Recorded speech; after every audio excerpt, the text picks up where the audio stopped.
This is Marcus Corval with Studio MMA and MMA Knit, and we're here in Hermosa Beach at Patrick Malloy's. Well, there's something going on, Clay Guida. What's going on? First of all, thanks for having me, Marcus. Studio MMA, I appreciate it, guys. We're actually here at Patrick Malloy's on a wonderful Sunday. We are promoting the Next Contender Foundation. It's a non-for-profit organization that helps underprivileged kids, kids that hopefully before they start going in the wrong direction, get them into mixed martial arts and wrestling programs around the country. And what we're doing is we're kind of auctioning off, we're selling raffle tickets to raise money for the awareness of, of mixed martial arts and wrestling programs around the country, and just get kids into a positive aspect in life. And so we have merchandise from the great Greg Jackson's gym, Mike Winklejohn, Uriah Faber signed some autographs for us, Tito Ortiz, Carlos Condit, the list goes on. But it's for a really great cause and such a wonderful day. We're here on behalf of Patrick Malloy's and their support, and John Robles and his training camp for helping out. We really appreciate it. Jake Ellenberger was nice enough to stop by, help us out today. So it's so far so good. And you're raising money through selling these autographs, or people, you're doing a raffle today, or how does it work? Absolutely, yeah. We have raffle tickets, and there's UFC, there's merchandise that the UFC has helped donate, and Muscle Farm and MMA Stop, and a lot of different sponsors have just helped. Shirts, 8x10 autographs, pictures, things like that, and it's all for the good of the kids that want to get into that programs that maybe are underprivileged or just kind of at risk, and before they start hanging out with the wrong crowd. And it's really to just keep them off the streets and get them involved in sports and being active and just not being in front of video games and being in front of a TV all day, and get them into something that might spark their interest. So nextcontender.org, not .com, .org. And how do you feel, and you're from a wrestling background, how do you feel that wrestling/martial arts have helped you in your life? Do you think it's a big influence on how you lead your life today? It's a great question. Without wrestling, without combat sports, I wouldn't be doing this interview today with you guys. I owe everything to wrestling. I owe everything to the UFC, to mixed martial arts. It's provided me and my family a very comfortable, a very good living. I'm out here on vacation right now, but in part to helping out this charity, to this wonderful foundation. Wrestling to me, it's life. Wrestling is it's the foundation. It's the concrete of mixed martial arts. I think. I'm sure if you look at the 7 or 8 weight classes, most of the wrestlers are champions right now, outside of maybe Jose Aldo, Junior Dos Santos, Anderson Silva, who probably didn't grow up wrestling. If you look at the rest of the champions, I believe that wrestling it's the foundation, and it's the building blocks of mixed martial arts. So wrestling is a good way for young kids, potentially at risk, but all kids, just to get into some form of shape. Wrestling is the way to go. Now, when it comes to you mentioned that you're with the UFC, mixed martial arts, it's been your life. You're also known as a very in-your-face type of a fighter. You look very aggressive. Like some of the most intense stare-downs that we've seen has been with Clay Guida on one end. Now, outside of the cage, everyone says it. You're so humble, you're so down-to-earth, everyone loves you. Talk to us a little bit about the two. Well, I appreciate all the compliments and the fine words, Marcus. I'm sure he's being a little bit generous, but it's all about putting a hand out, handshake and smile on your face, and having fun with the fans, with the people that have provided me to do this interview. It's about people coming together and learning about a different sport. Some of the people that are uneducated.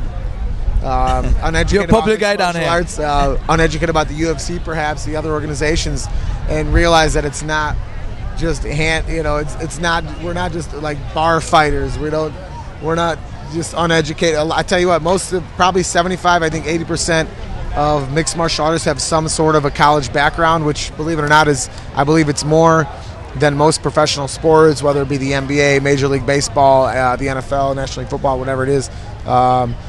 So it's about just going out there, having fun. We fight every fight like it's going to be our last. We train every day, like it could be our last day training. And it really is all about the fans, going out there and enjoying your surroundings, and just living every day to the fullest. And most of the guys you meet from Greg Jackson's camp, where you train as well, are and including Greg Jackson, of course, such a humble guy, such a nice guy. And a lot of people, if you don't know that you or Greg are involved with the UFC, you would never have guessed. You would have thought that he was a professor or worked at a library somewhere.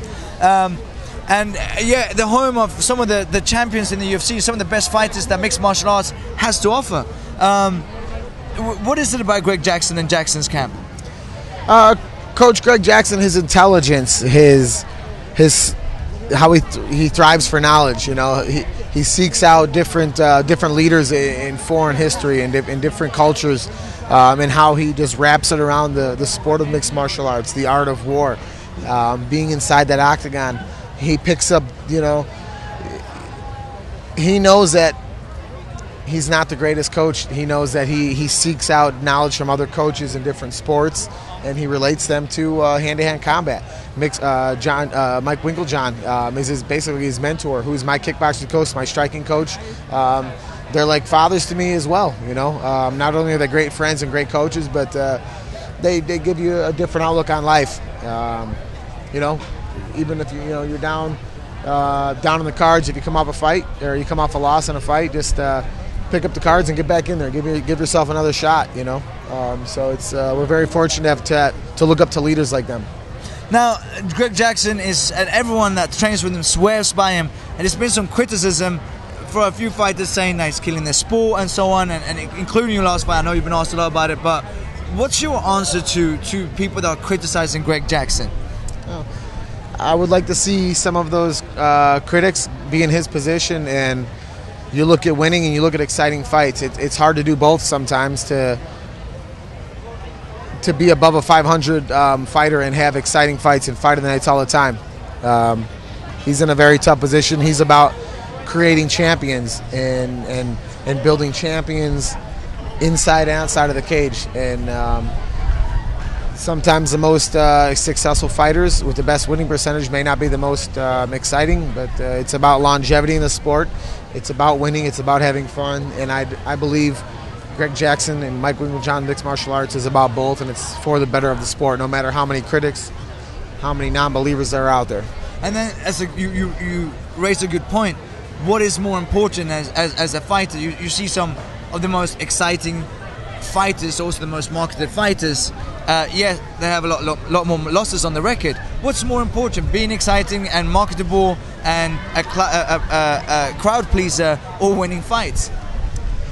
Being that I've been on both sides of the spectrum, I've had some exciting fights and lost. Most of my fight of the nights, I've lost. I think I've only won one fight of the night out of I don't even know how many we've had. Hopefully many more to come. It's a coin flip. I'm out there to put on a fight for the fans. I'm out there to have fun, but I'm also out there to win and become champion one day. And to me, that's the ultimate goal. Become champion and hold that belt. I don't care who the non-believers are. I prove them all wrong, and maybe it'll turn them into believers one day. And a good example of that is perhaps George St. Pierre, who people also criticize for not being the most exciting fighter, but he hasn't lost in I don't know how many years. So, it's two sides to the coin, right? And it's important to be crowd pleasing and put on good performances. So how do you say one balances it? If someone asks Clay Guida, if I was a young fighter coming up and saying, Clay, I want to be a professional mixed martial art fighter, I want to be in the UFC, how do I get the crowd to be my side yet stay safe enough, because it's a very riskful job that you have, Absolutely. And win fights? It's one of those things. I just tell young up-and-comers to get into a camp where you feel pushed. Once you feel like you're the best fighter or the best trainer in the gym, it's time to move on, because you've been there for too long. And here's exactly what you're doing that, right? You're dealing with, and including Greg Jackson is involved with this, with nextcontender.org. Clay Guida, who else is involved with this? It's you? I'm a good friend of mine. I grew up with Adam O'Sullivan, is the founder. We kind of just help out. Like I said, it's basically just a lot of guys that are helping to help out with merchandise, things like that, lend a hand, and more importantly, the people out here in Hermosa, the people around the country. It just happens to be in the South Bay today. The people around the country that make their donations for the better of the young kids, and just kind of turn them into a positive aspect in life and get them into a gym.